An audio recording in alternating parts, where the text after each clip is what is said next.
Thanks for checking out this video. Before we get started, I wanted to mention that the inspiration behind this video is the YouTuber Volgan. He actually does a lot of SCP readings to a much higher degree of quality than what you'll find here at the moment, probably. But in any case, he was the inspiration behind this video. So if you like this video, or you like SCP content in general, then you should check out his channel. I'll be sure to leave a link in the description or something to that effect. In the meantime, if you do like this video, please make sure to give it a like. And if you would like to see more content from me, please hit subscribe, and it helps me out a lot. So anyway, without any further delay, let's get into it. Good evening, everyone. My name is Dr. Kai, and the SCP that we'll be taking a look at today is SCP-662. Object Class: Safe. Special Containment Procedures. SCP-662 should be kept in its red velvet-lined case and stored in High-Value Storage Locker 23C, located at... when not being utilized for testing or other appropriate activities. The item itself is safe to handle and possesses no known threats of any kind, though the effects generated could be considered highly valuable and variably powerful depending upon how the SCP is used. Description: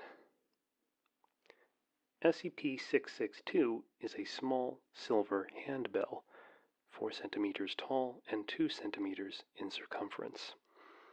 The bell is missing its ringer. Within the inside of the bell, an inscription has been etched into the silver, reading, "Forever Mine, SJW."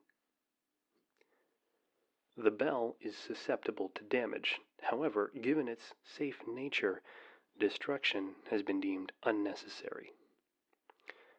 As it is made of very pure silver, it requires regular polish to remain without tarnish. When the bell is shaken, as if to ring it, a soft chime can be heard, although this does not come from the bell. A short, well-dressed Caucasian butler of self-proclaimed British heritage, calling himself Mr. Deeds, will appear from the nearest area not within line of sight, usually from around a corner. Mr. Deeds will address the ringer of the bell by their appropriate title and last name, and ask what it is they desire. His knowledge of individuals' last names and titles is a mystery, as he himself will purport. Please see interview log 662-L1 for further details. Most reasonable requests given to Mr. Deeds will result in satisfaction. However, there are limits to what he can do. He is unable to provide very complex items, such as sports cars, luxury homes, or personal jets. If he is allowed to leave line of sight and return, he is able to produce smaller, less complex items such as ham sandwich, a glass of iced tea, or even more luxurious items like caviar or a brick of gold. A list of notable items the butler has thus far been able to provide to those who ring the bell may be found in Addendum 662-A1. Mr. Deeds will also perform menial tasks, such as washing vehicles, preparing food, and cleaning bathrooms.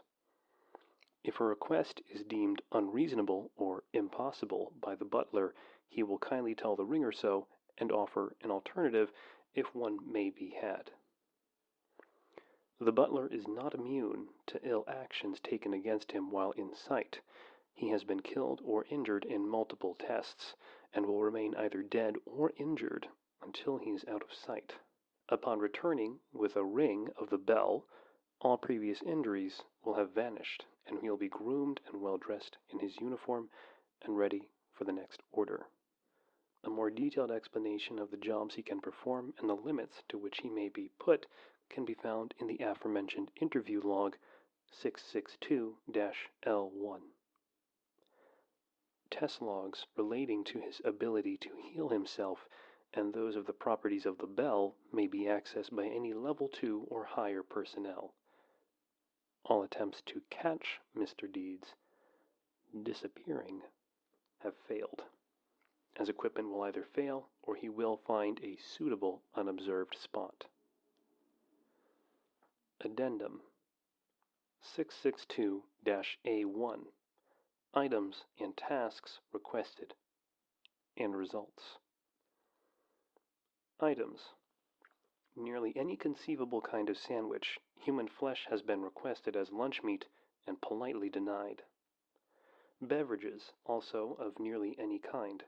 As with sandwich meat, human blood has been requested and denied. Pig blood, however, was served promptly, still warm. A brick of 99.98% pure gold. Mr. Deeds produced a brick of 99.14% pure gold and apologized for being unable to provide the requested purity. A brick of 99.24% pure silver. A nuclear bomb. Politely denied.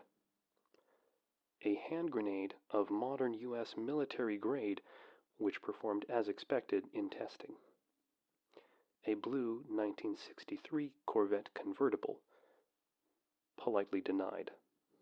The board game Monopoly, which Mr. Deeds won on the first playthrough. A Fabergé egg. Politely denied. SCP. Politely denied. A bouquet of fresh-picked red roses. A bouquet of wild turnbusties. Politely denied. Turnbusty is not an actual known type of flower. Tasks: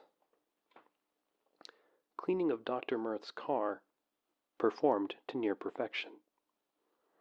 Washing of dishes accumulated from a day's worth of meals from the cafeteria on level of, performed to much higher standards than usual.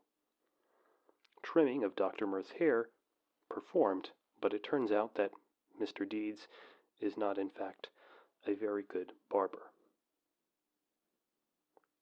Washing of Dr. Mirth's laundry, performed, and the clothing found to fit better in Dr. Mirth's estimation.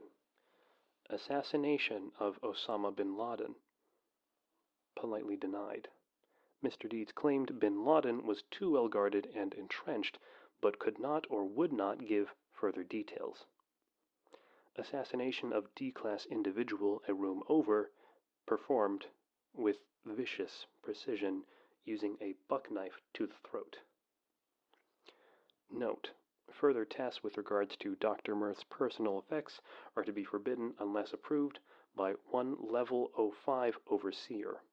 You've been warned, Dr. Mirth. 05. For the purposes of this transmission, interview logs 662-L1 has been omitted. Acquisition Report. SCP-662 was discovered in the possession of a petty thief and grave robber in USA. The thief was in the process of selling SCP-662 to a pawn shop in the mentioned town when the bell was accidentally rung by the pawn shop attendant. Mr. Deeds appeared from the storage area behind the counter and promptly addressed the attendant. Believing that he was about to be robbed by the two men, the attendant overreacted and managed to get a hold of a sawed-off shotgun from under the counter. Mr. Deeds was fatally wounded by the attendant and died on scene. The thief escaped, but was apprehended by Foundation agents after a week-long search of the surrounding towns. Under questioning, the thief revealed that he found the bell in its box in the grave of, located on the outskirts of the above-mentioned town. He was then remitted for D-Class personnel assignment and subsequently perished during testing of SCP. The bell did not come under the purview of the Foundation until after the crime and subsequent transport of Mr. Deed's body to the local morgue. After the disappearance of the body from the morgue, an agent was sent to investigate the possible outbreak of SCP or other unknown necrotic reinvigorating cause. Mr. Deeds reappeared in the case file item storage room of the local constabulary after the bell was handled by Sergeant. He was quickly apprehended and Agent took him into custody 3 hours after reappearance under the guise of an FBI agent. When the handcuffed Mr. Deeds once again disappeared, the agent intuited that the bell itself may have something to do with the string of incidents, and after acquiring it and testing proved his hunch, brought the bell back for further testing. Agent was awarded an official Foundation pat on the back plaque for his handling of the incident and lack of self-serving interest once he discovered what the bell and Mr. Deeds were capable of. That's probably one of the more docile SCPs that you'll hear about, but I'm sure my colleague Dr. Miller could tell you some far more interesting stories. In the meantime, though, you are all dismissed.